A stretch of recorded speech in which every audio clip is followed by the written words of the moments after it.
Have you ever burned yourself to keep someone else warm, only to be left with nothing but the ashes of ingratitude and exhaustion? Maybe you've spent hours listening, offering heartfelt advice, even sacrificing your own finances and energy to pull someone out of the quicksand of their life. Yet the next day, you're stunned to realize they're still standing in the exact same spot, still complaining about the exact same problem, and strangely, you're the one who now feels empty, lost, and drained, while they show no intention of ever walking on their own feet. Imagine your mind and your life like a lifeguard at sea. Our natural instinct for compassion pushes us to dive into the water the moment we see a hand flailing for help. But Stoicism brings us a harsh yet essential truth for survival. Not everyone who is drowning actually wants to be saved. In reality, there are people who, when you reach out your hand, won't grab it to climb to shore. They'll cling to you like their only life raft and drag you down into the depths along with their chaos. The most dangerous misconception of those with kind hearts is believing that love and patience can change anyone. But trying to save someone who has no intention of saving themselves is not virtue. It is a form of self-destruction. That's when you violate the most fundamental principle Marcus Aurelius and the Stoic philosophers tirelessly taught. You are trying to control what is completely outside your reach. This behavior is not only useless, it's dangerous. It drains your life force, clouds your inner peace, and turns you into a victim of your own kindness. So, how do you recognize these energy black holes before it's too late? Today, we're not talking about becoming cold or indifferent. We're learning the wisdom of letting go. We're going to expose 6 specific types of people you must never try to save, so you can protect the stability of your own soul. That is when the timeless ideas of Stoicism enter our story, not as an anesthetic that numbs your emotions, but as a lighthouse shining over the chaotic ocean of human relationships.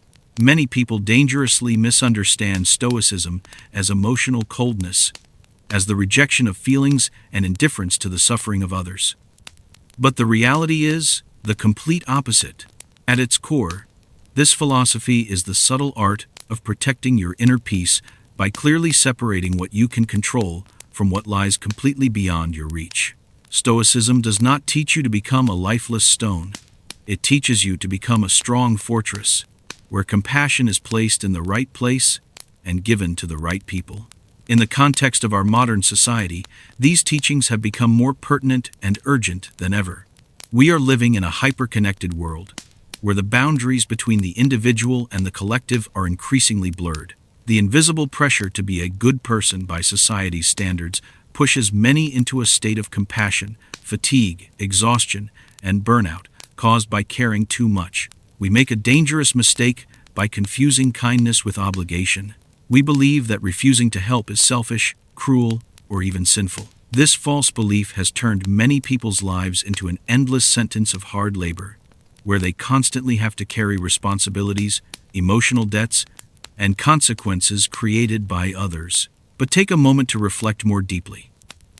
When you constantly step in to fix other people's problems, is that truly kindness, or are you simply enabling their weakness and lack of responsibility? When you try to save someone who refuses to learn how to swim, you're not only pulling yourself underwater, you're also taking away their only chance to learn how to survive. Kindness without wisdom becomes destruction, and the first thing it destroys is the inner world within you. Today, we're going to dive deep into 6 typical types of people with whom you must establish boundaries immediately. From the chronically lazy who only know how to complain, to the ungrateful who treat your help as something they're entitled to the calculating manipulators, we will uncover why, through the lens of Stoicism. Knowing when to stop is not cruelty, but the highest form of respecting yourself and respecting the law of cause and effect in life. This will be a journey that helps you lay down the invisible burdens on your shoulders so you can devote your most precious energy to what is truly meaningful and worthy.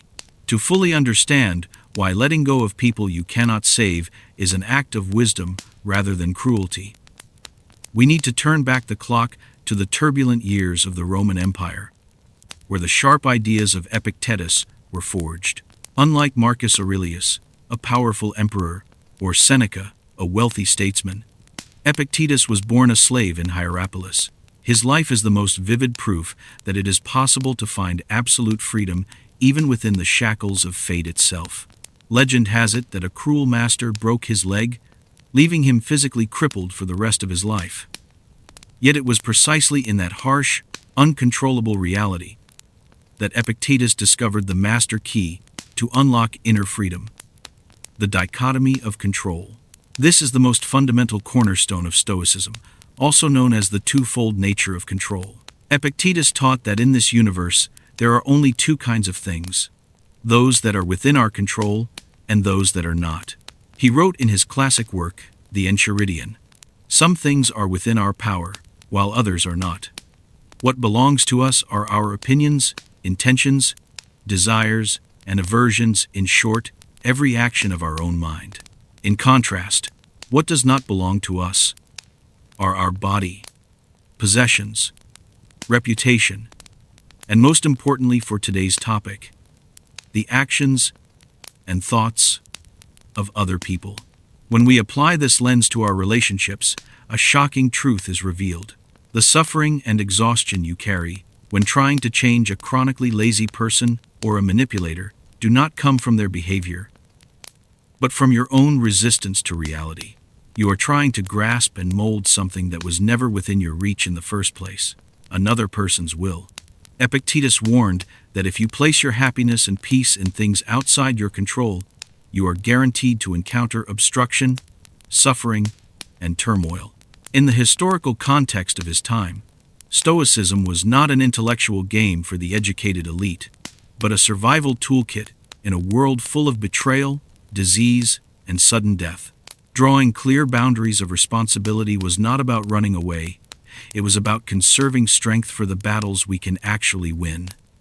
When you try to rescue someone who refuses help, you are violating this natural law.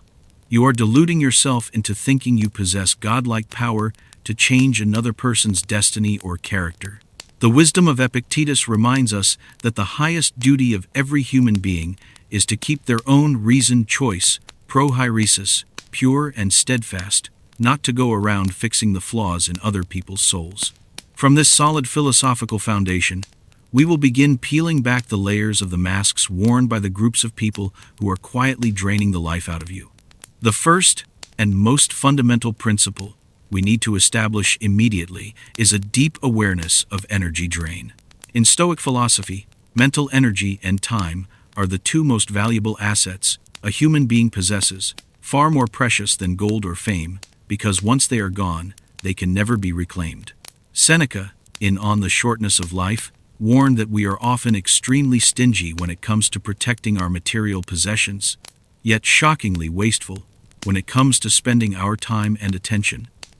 The only things for which stinginess is actually a virtue, and there is no more wasteful way to spend them than by pouring your energy into emotional black holes, whose most obvious representatives are two groups of people: the chronically lazy and the ungrateful. Let's start with the chronically lazy. We must clearly distinguish between someone who is going through a temporary hardship and needs a push to get back up, and someone who has chosen stagnation as a lifestyle. Chronically, lazy people have a very recognizable psychological pattern. They constantly complain about their circumstances. They talk endlessly about life-changing plans and grand dreams, but never take any real action to make them happen. Their problem is not ability. It is their attitude toward responsibility. They want the results of effort, but refuse to pay the price of hard work.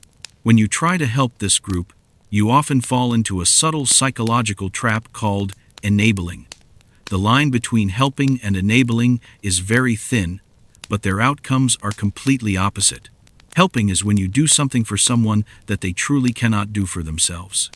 Enabling is when you do something for someone that they can and should do for themselves. When you constantly solve problems on behalf of the chronically lazy, you are not helping them improve. You are stealing from them the chance to face reality and grow up. You become a permanent crutch for someone who is perfectly capable of walking on their own. From the Stoic point of view, This behavior goes against the natural order, because every individual is born to carry the weight of their own existence. When you strain yourself to carry that weight for them, there are only two possible outcomes. You burn out under a burden that was never yours, and they grow weaker because the muscles of their will are never trained. Next, we face the second dangerous group in this principle of energy drain: the ungrateful. If the lazy exhaust your energy through inertia, the ungrateful drain it through disappointment and hurt. The core trait of this group is a mentality of entitlement. They believe your help is an obvious obligation you are supposed to fulfill, not a gift of kindness. At first, the helping relationship may seem smooth, but you will soon notice a toxic cycle. The more they receive, the less they appreciate. Gratitude slowly disappears and is replaced by growing demands. And the moment you decide to stop because you're exhausted, busy, or simply want them to stand on their own 2 feet, that's when their true face appears. They instantly erase the countless times you stepped in for them and fixate only on the one time you said no. They criticize, resent, and cast you as the villain in their story. Through the lens of Stoicism, maintaining relationships with the ungrateful is an irrational investment.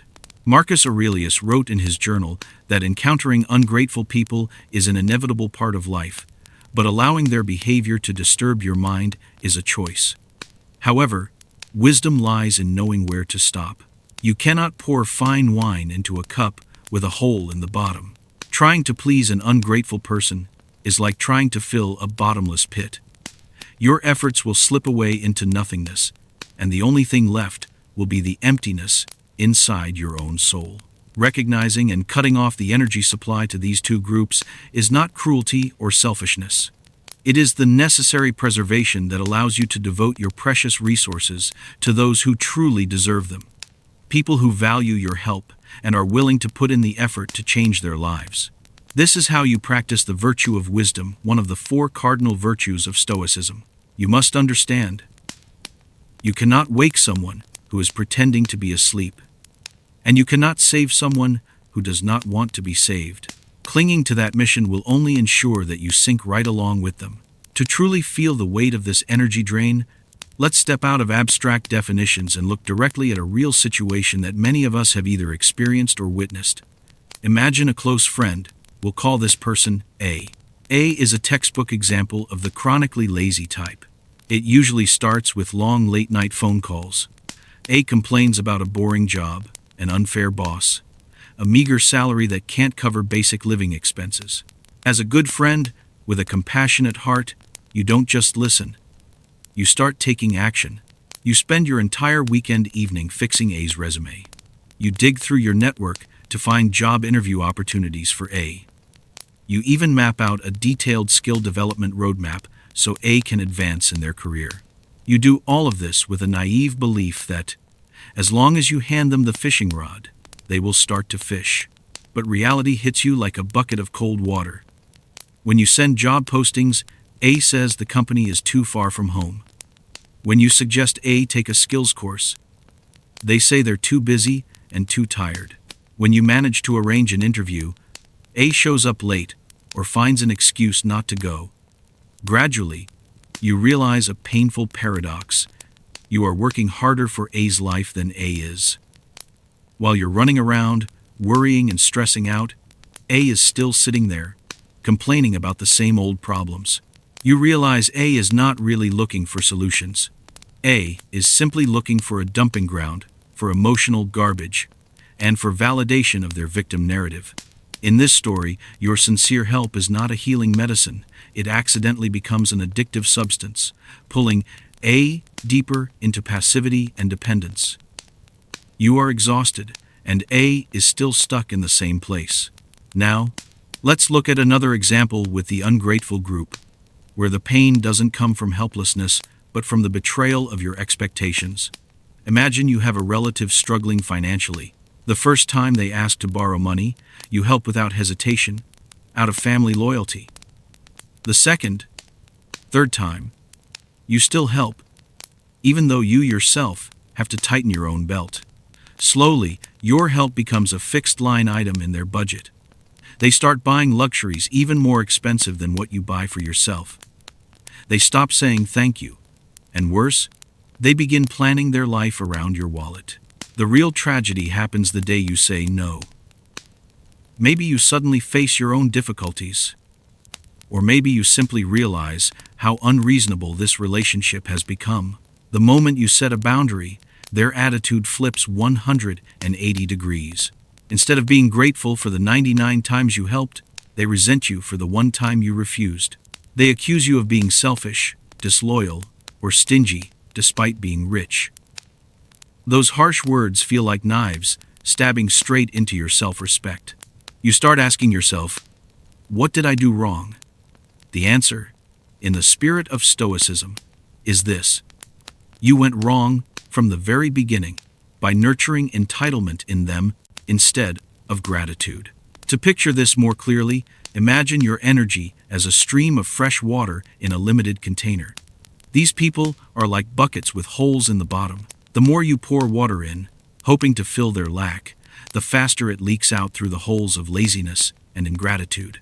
You run back and forth between the well and the bucket, drenched in sweat, your body aching. In the end, when you collapse from exhaustion, the bucket is still completely empty.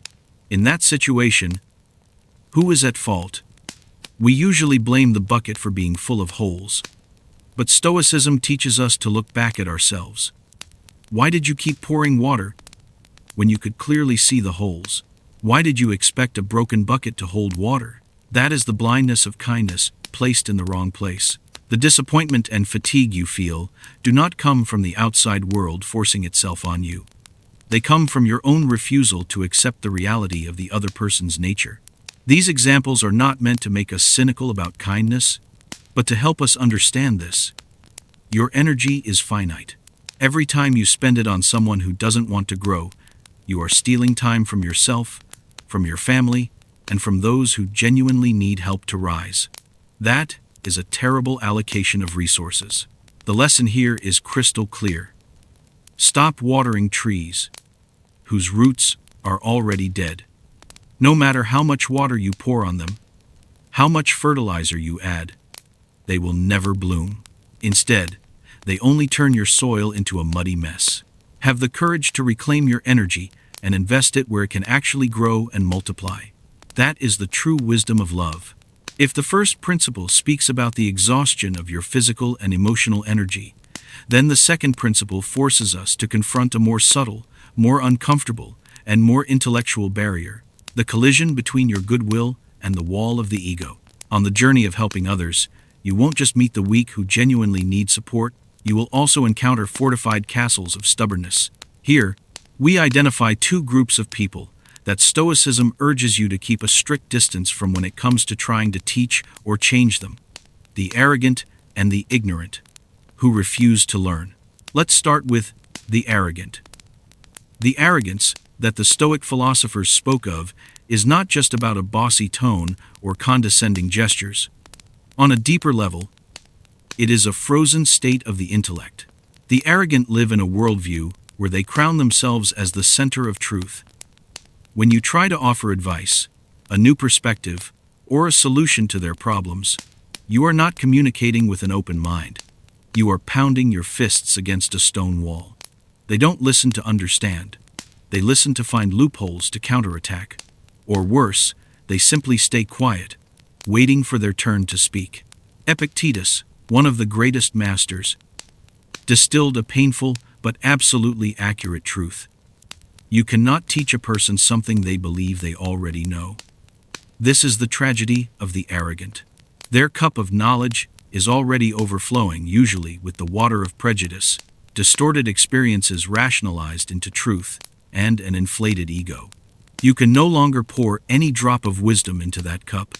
Every attempt at enlightening them only causes the water to spill over, making a mess of everything around without ever penetrating inside. Trying to argue with or change an arrogant person is a paradox, because that effort requires them to admit they are lacking something their psychological structure simply cannot allow. The second group in this principle is the ignorant who refuse to learn. We must clearly distinguish between lack of knowledge and refusal to learn. A person who doesn't know the way is simply uninformed. You just need to hand them a map and they'll be grateful and move in the right direction.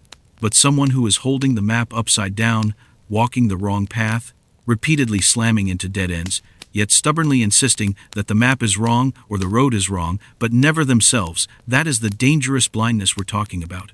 The defining trait of this group is an extremely strong psychological defense against truth.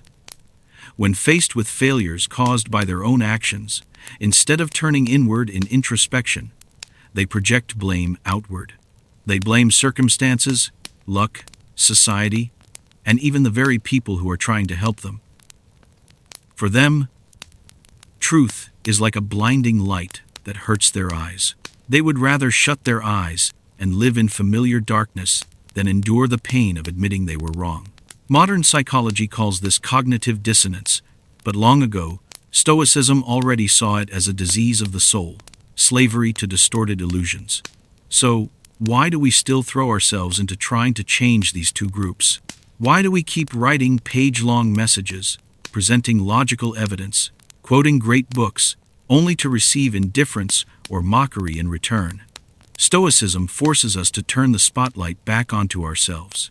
When you strive to convince an arrogant person or someone willfully blind, deep down, you may also be trapped in a kind of savior's arrogance. You believe your wisdom is powerful enough to pierce through their armor of stubbornness. You believe you hold the truth and have a moral duty to force others to swallow the bitter pill of reality. But Marcus Aurelius reminds us, other people's faults are theirs, not yours. The fact that you feel angry, irritated, or hurt by someone else's ignorance is your own failure in inner control. You are allowing your peace to depend on whether someone else finally gets it or not. That is a dangerous form of dependence. When it comes to the arrogant and the willfully ignorant, the greatest help is not your words, but the silence of reality.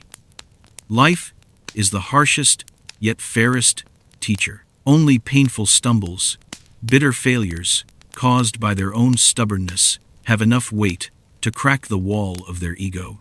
Your advice, no matter how well-intentioned, is just a passing breeze to them and can even provoke them to build the wall higher. Stopping choosing not to argue, not to prove you're right, not to drag them out of their swamp of perception is an act of respecting boundaries and natural law. You respect their right to be wrong, and more importantly, you protect the clarity of your own mind. Don't turn yourself into a fool by trying to explain colors to someone who insists on keeping their eyes shut. Let them open their eyes when they are ready, or when pain finally forces them to. Your task is to keep walking your own path, with a mind untainted by pointless arguments. That is the true peak of self-mastery. To fully grasp the helplessness of colliding with the wall of the ego, let's step into a space most of us know all too well, the workplace. This is where personal ego is often cleverly disguised under the mask of experience and authority. Picture yourself working with a colleague or even a superior who belongs to the arrogant group. You can clearly see a project heading downhill. The analytics, market trends, and even warning signals from clients all point to one thing. The current strategy is a serious mistake. With a sense of responsibility and a genuine desire to contribute, you spend sleepless nights compiling reports, outlining risks, and proposing a concrete corrective plan. You walk into the meeting as a teammate, trying to save a sinking ship. But what response do you get? Instead of considering the objective data you present, that person brushes everything aside with a dismissive wave of the hand. They don't argue based on the logic of the situation, they argue from their position. Their answer usually carries this implication: I've been in this field for 20 years. What do you think you know that I don't? In that moment, you feel a fire flare up inside a mix of anger and disappointment.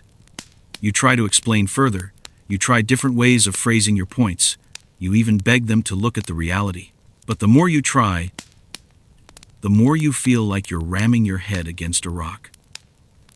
They're not rejecting your idea because it's bad. They're rejecting it because it didn't come from them. Accepting your suggestion would mean admitting their own shortcomings, and for an arrogant person, that is an unbearable humiliation. The result is that the project fails miserably, just as you predicted. But the striking part is this. Even in failure, they still find ways to blame the staff, the market, anything but their own ego. This story illustrates a profound Stoic lesson. When you try to persuade someone who does not want to listen, you are not engaging in a dialogue. You are entering a war of egos. And in that war, the one who suffers most is you, because you have placed your inner peace into someone else's hands. Shifting to our personal lives, we often encounter the ignorant who refuse to learn, in the form of relatives or friends who constantly play the eternal victim. Think of a friend who is always in trouble with romantic relationships. Every time you meet, the story is the same. They were deceived, mistreated, always ending up with the wrong kind of person. At first, you listen and feel sorry for them. Then, you begin to notice a pattern. This friend always chooses the same toxic type, always ignores obvious red flags, and consistently fails to set boundaries. You gently suggest, maybe you should rethink the type of person you're choosing to date? Or, do you think you might need to learn how to love yourself first? Instantly, you become the enemy. They accuse you of being insensitive, unsupportive, judgmental. They refuse to look in the mirror to see the smudge on their own face and insist that the mirror is broken. This is the classic defense mechanism of willful blindness. They would rather believe the whole world is against them than face the truth that their own choices led them to their current suffering. In this situation, your attempts to help are like trying to wake someone who is only pretending to sleep. The more you shake them, the tighter they shut their eyes, and the more annoyed they become with you. Their refusal to learn is so strong that it creates a psychological backlash, the backfire effect. The more evidence you present to prove they're wrong, the more firmly they cling to their false beliefs. Stoicism teaches us through the metaphor of wrestling with a pig in the mud. George Bernard Shaw has a line that fits this spirit perfectly. I learned long ago, never to wrestle with a pig. You get dirty. And besides, the pig likes it. When you argue with the willfully blind and the arrogant, you are stepping into the muddy pit of emotional chaos. You get covered in the mud of frustration, loss of control, and emotional exhaustion. Meanwhile, the other person feels satisfied their ego is stroked by the attention you're giving them, or they feel safe staying in their familiar swamp of distorted thinking. So, what is the solution? It is strategic withdrawal. Not because you're cowardly, but because you respect reality. You respect the truth that people only change when the pain of staying the same becomes greater than the pain of changing. For the arrogant and those who refuse to learn, failure and painful collisions with reality are the only teachers they will ever listen to. By allowing them to experience their own consequences, you are giving them the only real chance to wake up. Your interventions, rescuing them, explaining things, carrying their weight only interfere with the universe's curriculum for them. Keep your hands clean and your mind clear. That is how you truly gain mastery over the game. We've already walked together through the barren lands of laziness, where your energy is drained, dry, and climbed over the stone walls of arrogance, where reason is rejected. But our journey doesn't end there. There is a deeper, darker, and far more dangerous layer that Stoicism warns us to be extremely cautious of. This is no longer just about discomfort or exhaustion. This is about the survival of your soul. We are stepping into the realm of toxicity and danger, the territory of two types of people for whom trying to save them is not only useless, but a form of spiritual suicide. The manipulators and the evil and cruel. Let's start by analyzing the manipulators. These are the masterminds of emotional puppetry. Unlike the lazy who just want to lean on others, or the arrogant who only want to inflate their ego, manipulators approach you with a far more insidious goal: control. They are not seeking help to solve a problem. They create problems in order to lock you into their orbit. Their ultimate weapon is not physical force, but the most human parts of you: your compassion, your sense of responsibility, and your guilt. In psychology, and in Stoic philosophy as well, free will, volition, is the most sacred asset of a human being. Manipulators are professional thieves of this asset. They use complex psychological tactics like gaslighting, distorting your perception of reality until you start doubting your own memory and sanity. They play the perfect victim, turning every boundary you set into proof that you are cold and heartless. When you try to help a manipulator, you will never reach the destination of peace. Instead, you are dragged into a maze with no exit, where every attempt you make to solve a problem becomes an excuse for them to create new chaos. Stoicism teaches that our highest duty is to guard the ruling center, hegemonikon, the command center of reason. When you allow a manipulator into your life, you are voluntarily handing them the keys to that command center. Whether you are happy or sad, calm or anxious, all of it starts to depend on how they pull the strings. That is the worst form of slavery a supposedly free person can fall into. Trying to redeem them with love often backfires, because they don't see your love as a gift, they see it as a weakness to exploit. Next, we must confront the raw reality of the evil and cruel. Our instinctive belief in human goodness makes it hard to accept that some people choose evil on purpose. We often try to justify their cruelty with explanations like, they had a traumatic childhood, or they're just deeply hurt. While those may be true as causes, Stoicism forces us to look squarely at the effect. There are individuals who find pleasure, power, and satisfaction in causing pain to others. For the evil and cruel, your help is not seen as grace, it is seen as opportunity. When you extend your hand to a hungry predator, it does not see a saving hand. It sees prey. Malicious people use the kindness of others as a shield to hide their behavior, or as a resource to keep fueling their destructive lifestyle. Here, we need to talk about the tension between two great Stoic virtues, justice and wisdom. Many people mistakenly think a Stoic must always be gentle and help everyone. But justice in Stoicism does not mean becoming a doormat for the wicked. Justice means discerning right from wrong and acting in accordance with the natural order. When you finance, cover for, or tolerate a cruel person so they can keep harming others and you, that's not kindness, that's complicity. Seneca spoke very clearly about choosing whom to associate with and help. He warned that vice is contagious, like a disease.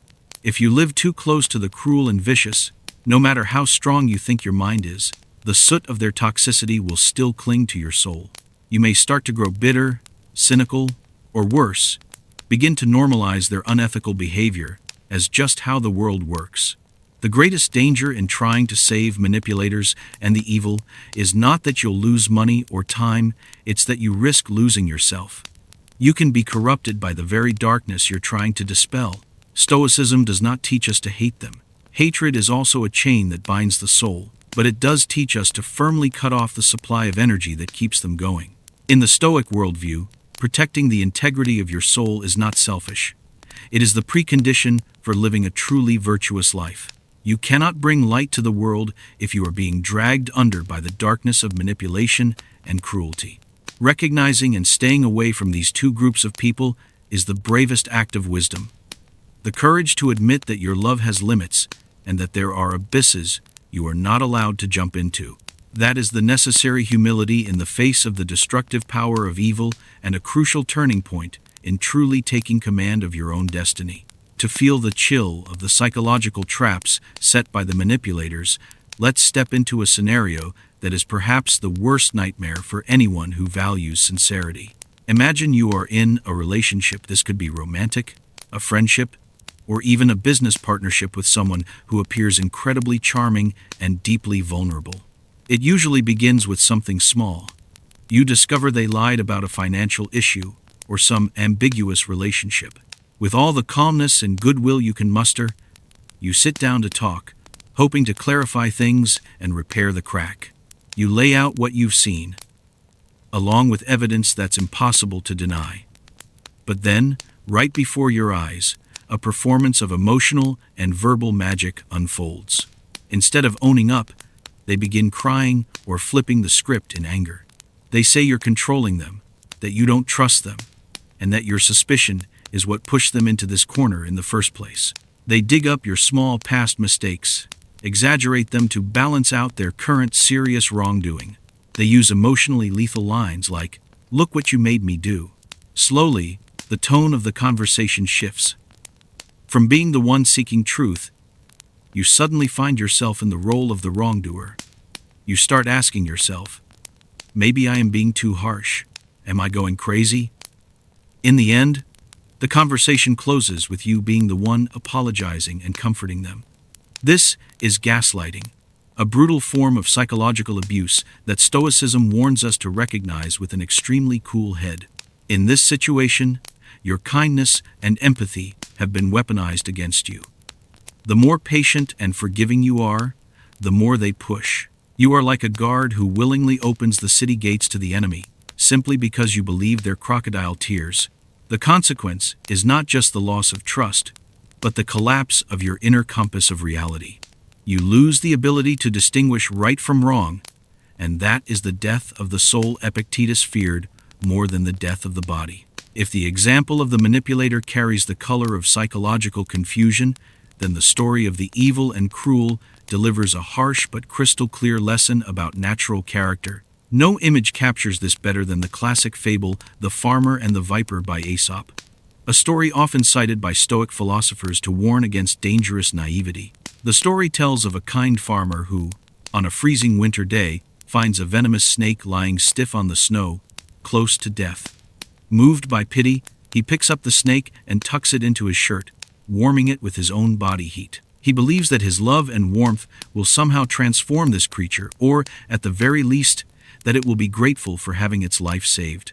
But as soon as the snake regains its strength from the farmer's warmth, its natural instinct awakens. It sinks its fangs into the farmer's chest with a fatal bite. Before taking his final, agonizing breath, the farmer utters a bitter last confession. "I deserve this," for pitying a scoundrel. The lesson here is not that the snake is ungrateful in the human sense. The snake is simply doing what a snake does. Its nature is to bite. It is venomous. The error does not lie with the snake. The error lies with the farmer, who expected a venomous snake to behave like a loyal pet just because he treated it kindly. He denied reality, nature, in order to pursue his own fantasy. In modern life, the snake might be a coworker who constantly undermines others to advance, a friend with a violent temperament, or a business partner who is a seasoned con artist. When you try to help such people, for example, by covering up their mistakes, lending them money so they can continue their destructive lifestyle, or giving them yet another second chance to hurt others, you are warming the viper inside your own shirt. Your actions, though born from a kind heart, are in reality enabling evil complicity. You are supplying the resources they need to keep harming the world and harming you. Stoicism teaches that wisdom means seeing things as they truly are, not as we wish they were. If you see fire, you must know it will burn you if you touch it, no matter how much you love the flame. Walking away decisively, refusing to help those who are evil and cruel, is not cowardice and not a lack of compassion. It is an act of protecting justice. By refusing to enable what is wrong, you are protecting other innocent people and yourself from its poison. Sometimes, the only way to help a malicious person is to let them face the full, bare consequences of the law or of cause and effect without any cushioning from your kindness. That is the most painful lesson, but also the most necessary one. If we are to grow up in a world that is not made only of soft colors and happy endings, we've just walked together through a long journey of awareness. From exposing the illusions around kindness to courageously facing the darkest corners of human nature. We've identified the chronically lazy who drain your life force, the walls of the ego that challenge your reason, and the manipulators who threaten your peace. But awareness is only the beginning. Stoic philosophy was not born to sit quietly on dusty pages or live only in academic debates. It was born to become a sword and a shield on the battlefield of real life. The most important question now is this: how do we apply these principles in the modern world? A chaotic, noisy world, full of complex social obligations. How do we stop saving the wrong people without turning ourselves into cold, emotionless beings? How do we set boundaries without drowning in guilt? This final part is your detailed map to steer the ship of your life out of the storm and toward the harbor of autonomy. 1. Redefining kindness, from emotion to wisdom. The first and most important step in practical application is a revolution in thinking. You must redefine what kindness really is. In popular culture and traditional education, we are often taught that a good person is someone who always says yes, always sacrifices, and always puts others' needs above their own. But in the light of Stoicism, that is not kindness, that is voluntary slavery. True kindness must always walk hand in hand with wisdom. Helping a gambling addict pay off their debt is not kindness, it is fueling their destruction. Doing homework for a lazy child is not love, it is stealing their chance to grow. In today's world, this means you must learn to accept being the villain in someone else's story in order to protect the truth. Start practicing this mindset with a small daily exercise. The pause of reason. When someone asks for your help borrowing money, dumping work on you, or offloading emotional trash, don't react with an automatic yes. Pause for 5 seconds. In those 5 seconds, ask yourself Epictetus's 2 critical questions. Is this within my control? Will this act of helping make them stronger or weaker? If the answer is that it will make them weaker or cause you to lose control, then saying no is the kindest thing you can do. 2. Boundary strategy. Building the inner citadel. Many people fear setting boundaries because they fear conflict. But Stoicism teaches this. Boundaries are not walls to shut people out. They are gates to protect your inner citadel. If you have no gate, anyone can walk in with muddy shoes, rearrange the furniture of your soul, and leave dirt everywhere. In modern life, building this citadel must be done firmly on 3 key fronts. A. Time and work front. At work, we often encounter colleagues who are lazy or overly dependent. They will flatter your competence to dump responsibility on you. You're better at this than I am. Can you do it for me? That's the trap. The Stoic application here is the art of firm refusal without over-explaining. Don't jade, justify, argue, defend, explain. Instead of saying, "Sorry, I'm really busy, my wife is sick, my kid isn't well," simply say, "I can't take this on because I need to focus on my own tasks." Period. Shortness creates strength. You don't owe anyone a lengthy explanation for protecting your time. Seneca reminded us, "We guard our property fiercely, yet leave the doors wide open for others to steal our time." It's time to shut that door. B. Financial and material front. When it comes to the ungrateful, or those who exploit you financially, your boundaries must be made of steel. The golden rule: only give what you are willing to lose, with no expectation of return. But if the person is an energy and money leech, cut off the supply. For example, if you have a cousin who constantly borrows money and never repays it, the next time they ask, say, "I have a new principle. I don't lend money to relatives so we can protect our relationship. I can support you with advice or job connections, but not with finances." You will see immediately. If they value you, they stay. If they attack you, you've just identified and removed a toxic connection. C. Emotional and social media front. This is the toughest battlefield of the digital age. We are surrounded by manipulators and endless drama online. You might have Facebook friends who constantly post negativity, complaints, or pick fights. Every time you scroll past them, a little bit of your peace is drained. Practical Stoic move. Use unfollow, mute, or block as tools of spiritual training. You have the right to control what enters your mind. Impressions. Removing toxic sources, chronic complainers, and online drama is not cowardice. It is digital hygiene. Keep your news feed as clean as you keep your home free of trash. 3. Facing guilt and social pressure. One of the biggest barriers to stopping our rescue missions is guilt. How can I just leave them? Does this make me a bad person? These questions will haunt you, especially when the person is family. Stoicism offers a powerful antidote. the distinction between role and enmeshment. You have roles: child, friend, sibling. But none of those roles include tolerating abuse, manipulation, or carrying someone else's karma on your back. Remember the oxygen mask rule on airplanes. Put your own mask on first, before helping others. If you pass out from lack of oxygen, you can't help anyone.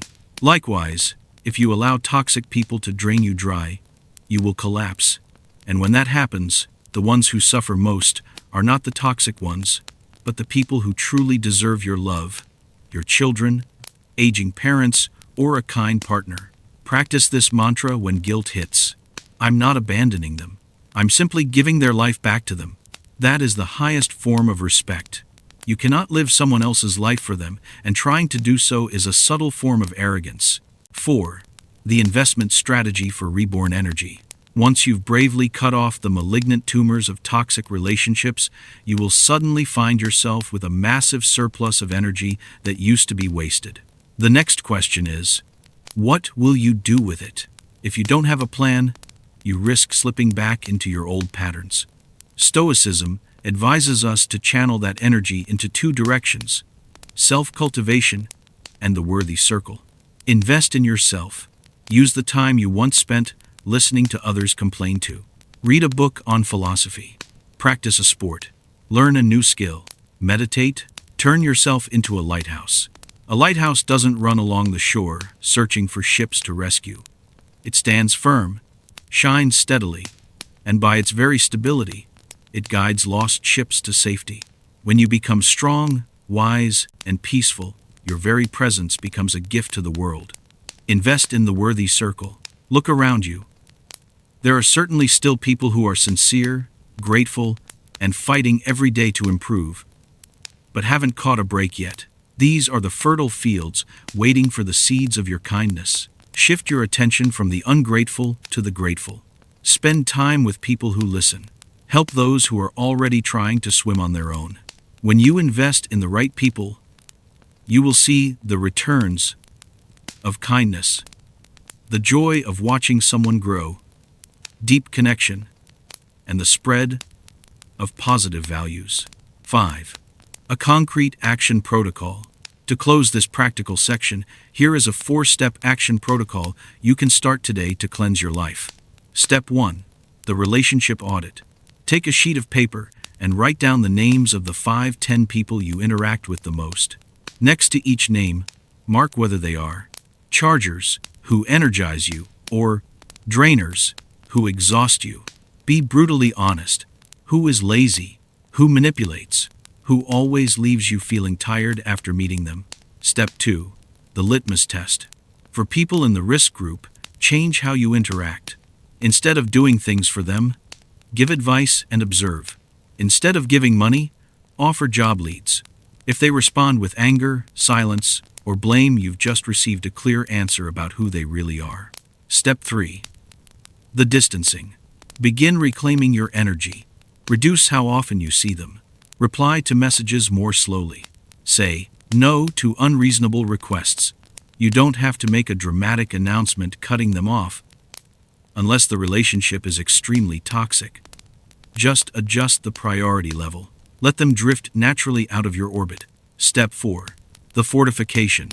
Every morning, spend 10 minutes practicing premeditatio malorum, premeditation on adversity. Imagine that today you will encounter the ungrateful, the arrogant. Prepare your mindset in advance. I will not let their ignorance disturb my peace. When your armor is ready, their arrows cannot wound you. Life is far too short to be wasted on other people's endless dramas. Every minute you spend trying to change someone who doesn't want to change is a minute you lose from living your own life. Applying these principles does not promise you a life without conflict, but it does promise you a life of freedom. Freedom from the burden of unrealistic expectations. Freedom from emotional manipulation. Freedom to pursue true virtue. Remember, you are not the savior of the world. You are a human being on a journey to become the best version of yourself. And sometimes, the best thing you can do for the world is not to save everyone, but to make sure you don't drown with them. Let the light of Stoic wisdom guide you on this rocky but deeply glorious path. Of course, turning the sharp insights of Stoicism into real-life practice has never been an easy journey. The moment you start setting your first boundaries, you'll run into a massive psychological barrier, not just from other people's resistance, but from the voice inside your own head. One aching question will keep echoing. Am I being too harsh and selfish by doing this? Especially when the people you need to let go of are blood relatives or friends you've cherished for years. This is a completely understandable objection born from compassion. However, we need to perform a careful surgery to separate selfishness from self-preservation. Selfishness is when you trample on the interests of others to feed your own greed. Self-preservation is when you make sure you are stable enough not to collapse. Remember this unbreakable rule. You cannot pour water for others from an empty glass. If you allow yourself to become mentally drained and financially broken because you keep trying to save the wrong people, you won't be a support for anyone, you'll become a burden. Moreover, some modern viewpoints accuse Stoicism of being cold or lacking in humanity. But look deeper into the nature of mature love. Sometimes, the most compassionate act is not to keep holding on, but to bravely let go. Overprotecting someone is, in reality, robbing them of their right to grow up. Only when a person directly faces the consequences of their own actions do they truly learn the lessons that stay with them for life. So in these cases, saying no is not the abandonment of a cold heart, it is tough love. A form of love that is rational and responsible, willing to be misunderstood so the other person finally has a real chance to grow. Through our journey today, we've confronted one of the hardest but also most liberating lessons of growing up, accepting that not everyone can be saved, and not everyone wants to be saved. We've exposed the true face of the chronically lazy who constantly seek pity, the arrogant walls of those who refuse the light of knowledge, and the dangerous psychological shadows of the manipulators. But the final destination of this video is not to make us cynical or distant from others. It is to teach us how to place our kindness in the right place, at the right time, and with the right people. Never forget this. Setting boundaries and refusing to save the wrong people is never an act of cruelty. On the contrary, it is the deepest form of respect for the laws that govern this universe and for your own intrinsic worth. Your inner peace is the most precious, sacred, and fragile asset you will ever own in this life. Do not gamble it away in battles where you already know you're destined to lose. You can only offer warmth and light to the world when your own candle is still burning bright. If you allow the storms of other people's chaos to blow out that flame, then tragically, both you and they will be left in cold darkness. As Marcus Aurelius, the philosopher-emperor, reminded us across the span of thousands of years, you have power over your mind, not outside events. Realize this, and you will find strength. Real strength does not lie in the power to control or change others, but in the ability to master your own reactions and protect the territory of your own soul. Let those who do not wish to change walk their own path and face the lessons life has prepared specifically for them. As for you, turn inward and tend to the garden of your mind so that it becomes a fortress that stands firm against every upheaval. And now, I want to leave you with a question. An invitation to begin this journey of freedom right away. Who is the first person that comes to mind as you hear all of this? Who is the one you know, deep in your heart, that you need to let go of so that both of you can finally grow? Don't hesitate to share your story, your struggles, or your commitments in the comments below. Our community is here to listen and to give you strength. If you feel that this video has touched a part of the truth in your own life, please hit like to help this message reach those who need it. And don't forget to subscribe and turn on the notification bell. That's the simplest way for you to walk with us through the next lessons on Stoicism and the art of mastering your life. Thank you for giving your precious time to listen. Remember, protecting your peace is not selfish. It is your most sacred responsibility. Goodbye for now, and see you again in steadiness.